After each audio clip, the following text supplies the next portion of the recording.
Here we are at the beginning of the possibility of another government shutdown.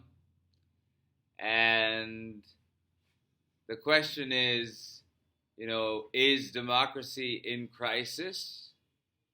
Welcome to Law and Society. Please subscribe and let's talk about this. This is utter chaos. What happened was Democrats and Republicans came up with a bipartisan continuing resolution to fund the government until March of next year. Well, then after that, the incoming co-head of the Department of Governmental Efficiency, Elon Musk, decided that he was not okay with this continuing resolution. Mind you, Elon Musk is not an elected representative, nor is he nominated by any congressional committee or act. He's just somebody who gave hundreds of millions of dollars to Donald Trump. And Vivek Ramaswamy also chimed in that they weren't happy about it. And so the continuing resolution was dumped. The first one.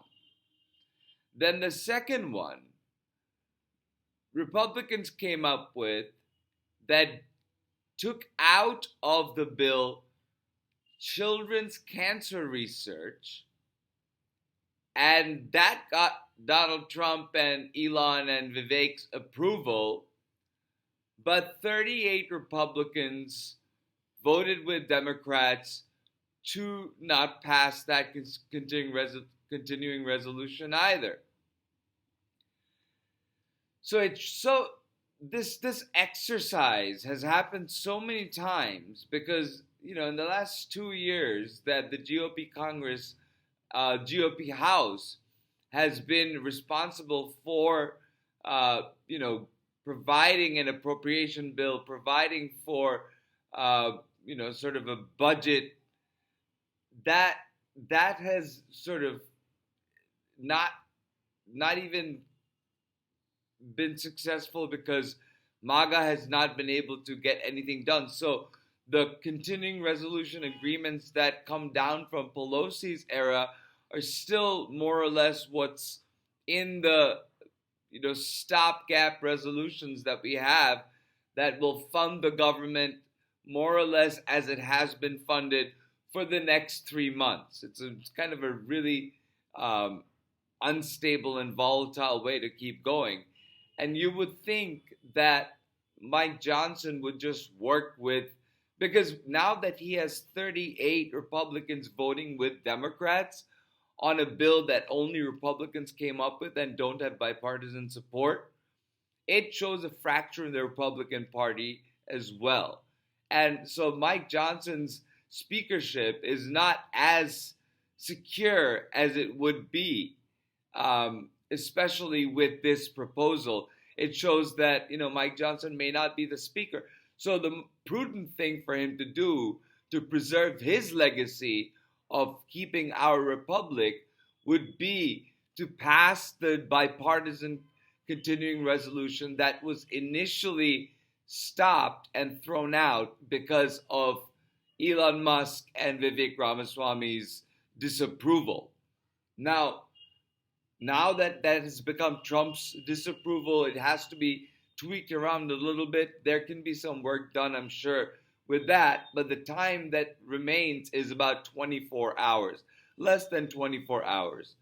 Our Congress has done things like this before many, many times, and I believe that the reason for Musk and Vivek and then eventually Donald Trump to throw a wrench into this last CR is because they want President Biden to raise the debt ceiling, and they want to gut cancer research for children, and they want to get more than what they already got, and they want Biden to raise the debt ceiling so that Trump doesn't have to, because we know that Donald Trump is going to run up the national debt by giving tax cut to billionaires, and it's going to reflect in every budget, and it's going to reflect on uh,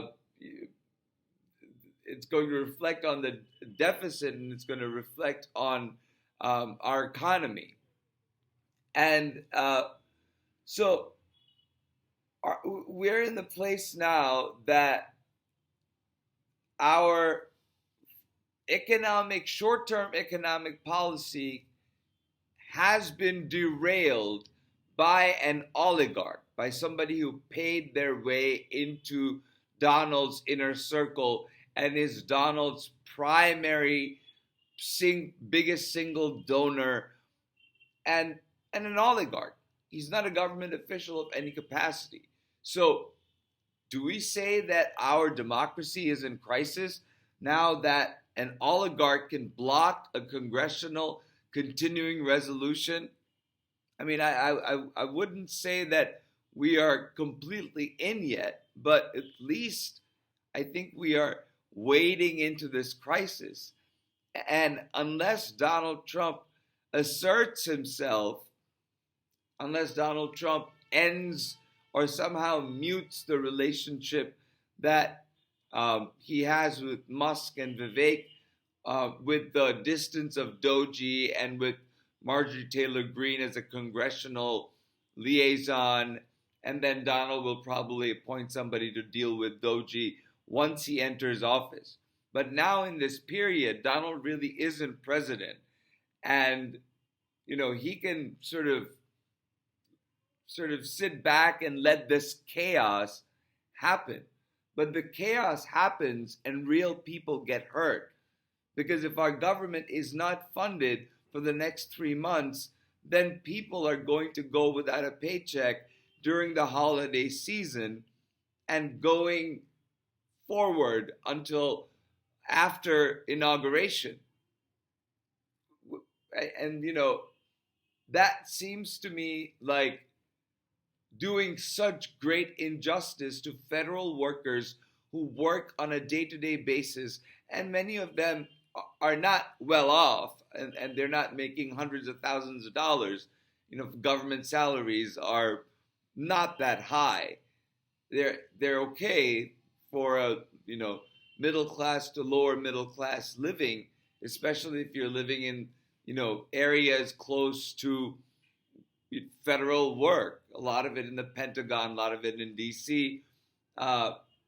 So it's kind of heartless in the fact that they're trying to derail and shut down the government right before Christmas.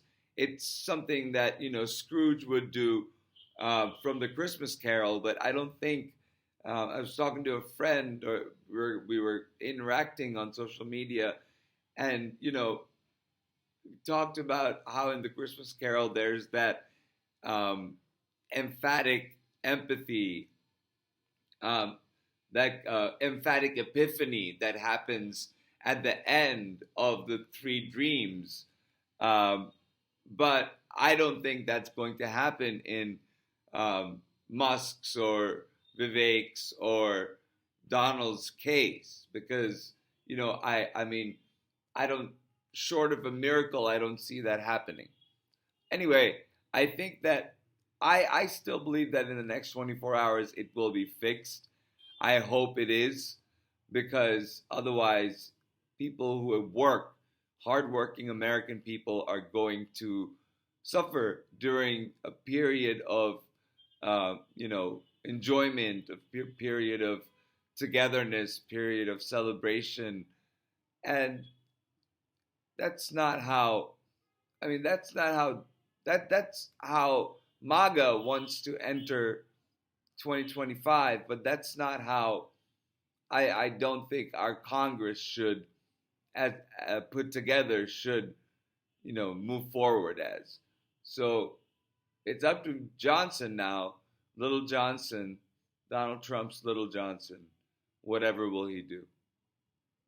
Take care.